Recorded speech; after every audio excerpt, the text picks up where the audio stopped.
L'image de cette 18e journée, Zlatan Ibrahimovic qui a fait son grand retour sous le maillot de l'AC Milan qu'il avait quitté en mai 2012 pour Paris. Cette saison-là, il avait inscrit 28 buts. Le grand Zlatan est de retour.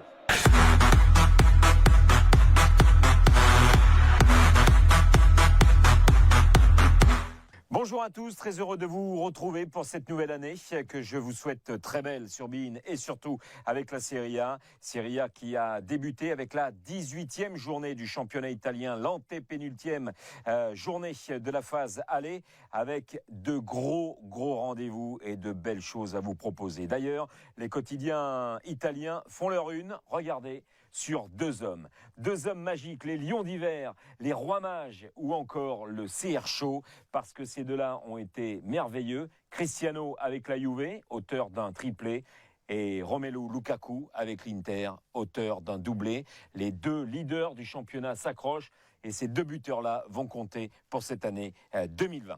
On parle justement de cette Juve qui accueillait Cagliari, une Juve que l'on a vue battue lors de la finale de la Supercoupe d'Italie en Arabie Saoudite par la Lazio 3-1, mais qui a su redémarrer cette année avec brio et surtout avec cet homme. Nouveau look, on l'appelle désormais le samouraï Ronaldo, Cristiano Ronaldo, qui vient s'offrir un 5e et 6e but là, dans cette première période, qui va même devenir passeur, vous allez le constater, avec l'entrée de Gonzalo Higuaín qui va toucher son 3e ballon. Et là, Cristiano Ronaldo met une passe magique pour Pipita, qui va aller défier la défense de Cagliari et surtout marquer ce but face à Olsen. 3-0, la fête sera très belle jusqu'au bout avec un Cristiano Ronaldo survolté. Premier triplé en Serie A et surtout une victoire exceptionnelle pour les hommes de Mauricio Sarri. 4-0.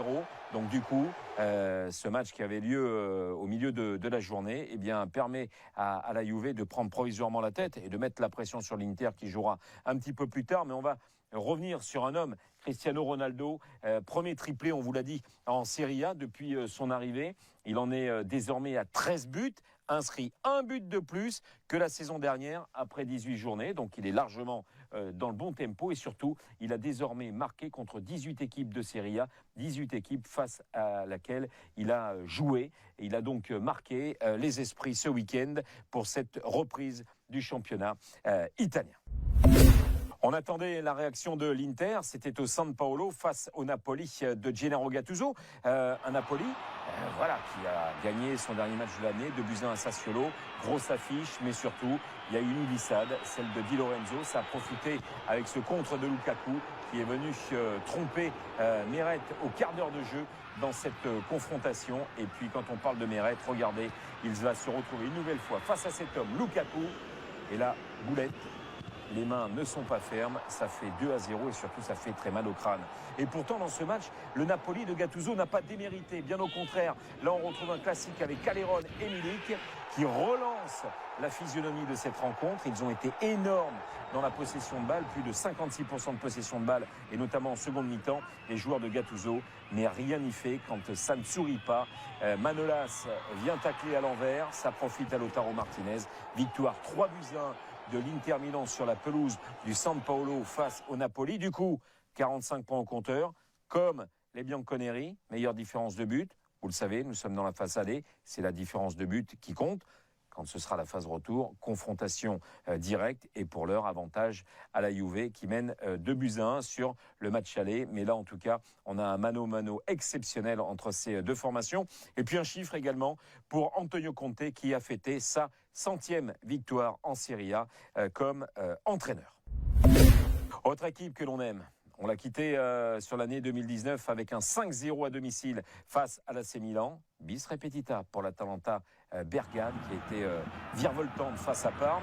Parme qui a craqué 5-0 également. Et surtout, il y a eu ce but de Papu Gomez, le capitaine, l'international argentin. Ça a fait mal du côté de Parme. Ce but-là, il est superbe. Et surtout, l'Atalanta Bergame est exactement sur le même tempo que la saison dernière au nombre de points. Ils sont là, en course pour aller chercher un accessit en Ligue des Champions. mais surtout, meilleure attaque du championnat. Regardez cette stat. 48 buts inscrits désormais. C'est une première depuis la saison 58-59. Où va s'arrêter l'Atalanta Bergame? Eh bien, on attendra jusqu'au mois de mai. Mais en tout cas, c'est absolument fabuleux ce qu'a réussi à faire les hommes de Gasperini. Et puis surtout, c'est la 11e fois cette saison que la formation de Bergame marque au minimum 3 buts en championnat.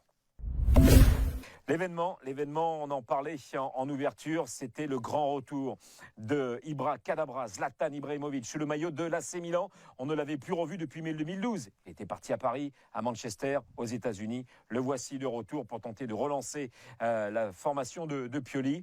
Eh bien, il a accueilli devant 60 000 tifosi pour le retour de cet homme, Ibrahimovic. La Sampdoria, derrière, on voit des joueurs du Milan qui ont longtemps buté sur quelques maigres occasions face à la Sampdoria. Gabbiadini aurait pu marquer. Là, c'est Donnarumma qui freine la course de ce ballon. Sauvetage de Théo Hernandez sur sa ligne. Ibra Kadabra, il a touché 15 ballons, il était rentré à la 55e minute, il aurait pu marquer également sur ce coup franc de Çalhanoğlu, de la tête, rien n'y fait. Début mitigé pour Zlatan avec Milan, 0-0, mais en tout cas, on attend la suite avec beaucoup d'impatience.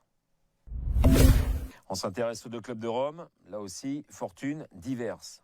La belle fortune pour la Lazio, qui a terminé l'année avec cette victoire en finale de Supercoupe d'Italie face à la Juve. Et surtout, qui a engrangé un 9e succès de rang avec un doublé de Ciro Immobile. Désormais, 19 buts en 18 journées de championnat en ce qui concerne Immobile. Et puis surtout, 9 victoires de rang. Ils égalent donc les Laziale de Simone Inzaghi, les 9 victoires de Sven-Goran Eriksson l'année du titre. Ça va bien pour la Lazio, ça va mal pour les giallorossi. On attendait un bon match face au Torino. Il n'en fut rien. Le Torino s'est imposé 2-0 avec un doublé Il Gallo.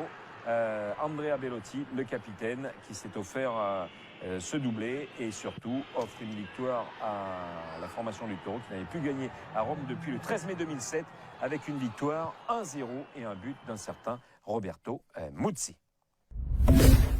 On va terminer avec 3 beaux buts, surtout du côté de Bologne qui accueillait la Fiorentina. La Fiorentina qui a ouvert le score avec Benassi dans ce rendez-vous. Regardez, somptueux, 1-0. Et que dire du jeune Riccardo Orsolini, transféré à l'intersaison pour 18 millions d'euros de la Juve à Bologne. Il est allé imiter un petit peu Dybala. Ce qu'avait fait Dybala en Ligue des Champions. Égalisation, là il faut quand même du cran dans les ultimes secondes du temps additionnel. Un but partout, score final entre Bologne et la Fiorentina. Et que dire du Genoa qui a encore changé d'entraîneur, un Genoa au fond du seau, mais un Genoa enfin chanceux, dites-moi. 86e minute, regardez Goran Pandev.